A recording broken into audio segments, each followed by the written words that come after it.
Kabayan, ngayon kabayan, palit panel pala tayo, back panel kabayan ha. Yung trunks naman walang problema, okay yon. Ito kabayan, ito pumasok to sa kabayan ng pati yan. Yan, sasakyan na natin tirahin yan pag tanggalin muna natin itong panel kasi ito yung bago.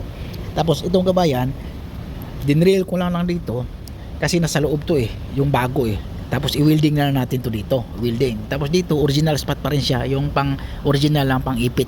Yan, para ipit lang dito original pa rin yan siya. Tapos sa baba,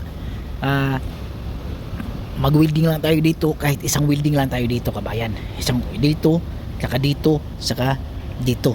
Yung tatlong welding lang, tapos nakakuha na yan siya, yung panel banding natin. Matibay naman yung panel banding na yun, walang problema. Katulad yan dito kabayan ha. Ito, katulad dito kabayan yan natanggal na yan. So dito tayo magtatanggal. Dito ko tinitira yan pagtanggal. Para katulad dito pikas, tatanggalin pa natin yan. Pero sa baba, yun nga, dinrail ko na yan kasi welding natin ang MIG yan. Tapos mag-welding lang tayo sa gitna, tapos naka panel banding na siya lahat. Hyundai Elantra tayo kabayan ha. Hyundai Elantra ba? No.